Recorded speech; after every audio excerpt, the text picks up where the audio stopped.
We're joined now by head coach Greg Beals. Coach, I've got to be honest, we didn't really expect a comeback of this magnitude from your offense. It was your largest comeback of the season.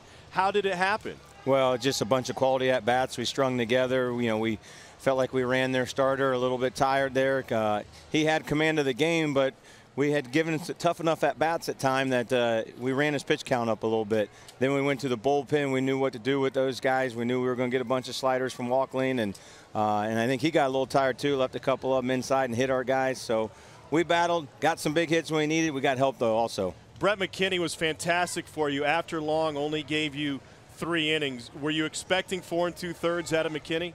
Well, I tell you what I was expecting out of Brett McKinney was a great competitor, and he always gives us a chance to win, and today was a great example of that. He's the story for the Buckeyes today, in my opinion.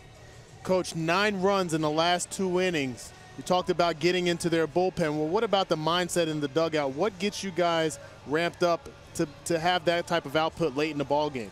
I wish I could bottle it up, man. The big thing is that our guys believe, and that was the one battle cry that we had once we knew we were getting in this tournament, is believe that we're capable of doing it. And I think our guys have finally found that little thing. And maybe it was the second life that we got here to be in the tournament, but we finally found that believing idea, and we used it today. Congratulations on the win and staying on the winner's side. Thank you very much. All right, Ohio State with the victory snaps a 3-game losing streak. They draw Purdue, a team that they won a game against earlier this season way back in March. So here's another look at the bracket, and it should be a good crowd on hand tomorrow night at Huntington Park for a 7 o'clock scheduled first pitch between Ohio State and Purdue.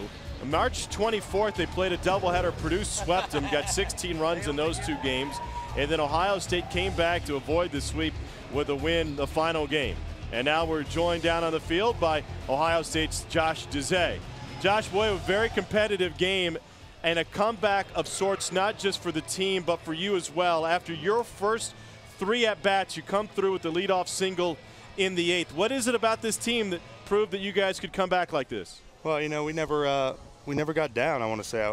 With the dugout just kept going, and we put up, 9 in the last 2 innings, and in our locker room right above the exit door it says believe, and I think there was a lot of believing in this dugout today. Josh, you guys started off slow hitting the ball.